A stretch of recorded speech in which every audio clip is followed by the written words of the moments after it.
My strength as a fisherman initially was definitely probably trolling, especially tournament fishing. I would say I would have my most success in big water events. You know, even though I was from North Dakota, went out to the Great Lakes. When I first started, I actually started first fishing the Eastern Division of the PWT, just because I wanted to go out in those Great Lakes events, water that I had never been on before, and fish for those big fish. And let's face it, fishing for big fish gets fishermen excited, gets me really excited. So I really enjoyed going out to those Great Lakes events, and they're trolling bites, you know, 99% trolling bites. So that's probably where I had my most initial success. Just as a fisherman, though, I think I like to jig fish, like a lot of walleye fishermen do, just because you can feel that bite. You get that rod in your hand, and you feel that thunk and the immediacy of it all. If I had to catch walleye one technique the rest of my life, it'd probably be jig fishing. Ultimate walleye scenario, that's tough because I've fished I've been so lucky to have been able to fish all over the United States and into Canada. Some of my favorite places, Tobin, up at Tobin Lake Reservoir up in Saskatchewan. If I had to be narrowed down to one way and one place to go fishing for the rest of my life, which is kind of your question, I guess, probably go to Tobin Lake Reservoir and you know, just catch those stupendously large walleyes. And regardless of whether you're rigging them or jigging them or trolling crankbaits at night, but that probably be the place.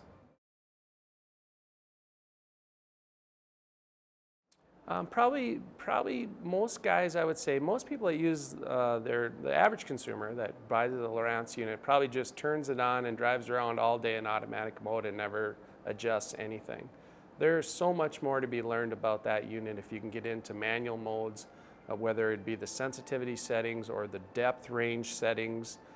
Especially like in a Great Lakes scenario, we might be out on Lake Erie fishing at Dunkirk, New York, and the water might be 110 feet. But those walleyes are maybe 50 feet down or maybe 60 feet down, and they're not really going to be any deeper than that. So if we have our screen set up so we're seeing the top to the bottom in 110 feet of water, and that's our entire screen, well, if those walleyes are 55 feet down, half of our screen is literally wasted. So we can go into our settings and set the manual depth range and zoom in on a portion of the water column that we're really interested in. So we can see a lot more by shrinking our water column down. We don't want to see that whole water column, all this wasted water below. That's probably one thing that I would say most guys just turn their units on and they don't use them to the full capability. Ease of interpretation at a glance is the biggest thing on a color unit. It's really interesting now when I get in an old boat that's got the black and white stuff that I haven't used or black and gray line stuff that I haven't used for several years. To me, it looks like an Etch-a-Sketch now. I mean, it's just so, it's like looking at Atari or an old video game from the 80s or something. It's just so, I have to stare at stuff to really interpret it. That's the nice thing about color is you just can glance at the screen and see. Obviously, when you got a bump on the bottom and it's a different color than the rest of the bottom, hey, that jumps right out at you. If that same bump on the bottom is in a gray line and the bottom's a different shade of gray, then you look at it and you go, well, what really is that? You know, is that a fish or is that not a fish? You don't really know. I would say that would be the biggest differentiation. I'll never forget the first time I had a color unit on Lake Erie. We were out there in the spring at Port Clinton, Ohio. Early in the middle of April, and the fish are high in the water column, so they're generally in like the top 10 feet of the water column a lot of times. I'll never forget seeing for the first time in my life marking those fish up in the surface clutter just a few feet below the boat.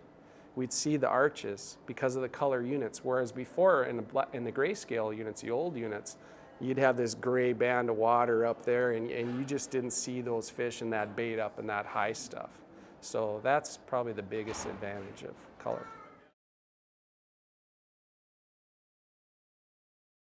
Oh, Berkeley Gulp has come on like gangbusters the last few years. It's really, especially from what I've seen in the last couple of years, it's really gaining a foothold into the general fishing population. And the only reason why it is because it works.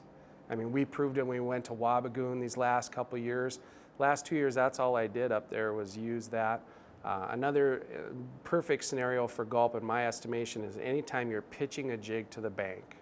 I'll grab that 3-inch gulp minnow and put it on my knuckleball jig from Fentech, and I'll fire that thing to the bank. I'm going to use that before I'm going to grab a piece of live bait, especially in the western reservoirs, because those fish are usually aggressive. They're in just a couple feet of water. That thing drops down on them, they're going to hit them. You're going to catch more fish on gulp than you are going to be using live bait.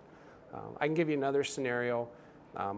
A river that you're very familiar with, the Missouri River back home. These guys are now going out into the tail race in March and in April, and they are using a 3-inch gulp minnow and firing. They're anchoring their boat and they're throwing it out at a 45 and they're working that jig back, and they found out they're catching a lot more fish on gulp versus a minnow. And that water is super clear. A lot of times you can see down 8-9 feet. So it has changed fishing. And it's gaining more and more acceptance all the time. I have a lot more people coming up to me, saying, "Hey, I tried that gulp for the first time, and wow, it really did work." So,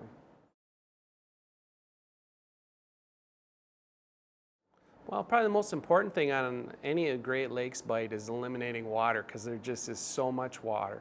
So your electronics are extremely important. I'll spend just as much time hunting for the fish as I actually will fishing for them. So when you get out in a Great Lake scenario, especially if the fish are suspended up off the bottom, you really literally want to drive around that lake looking for them. In my case, I'm using Lowrance electronics. I'll drive at 25 miles an hour graphing until I see the right combination of fish arches or bait or something that makes me think that there's fish life in that area. Because there's a lot of areas in the Great Lakes where it's devoid and lifeless. You can go for miles on Lake Erie and not hardly see anything, but then all of a sudden you get into an area where it's 3 miles of just rock solid fish and bait. Well, obviously that's the areas that you want to fish.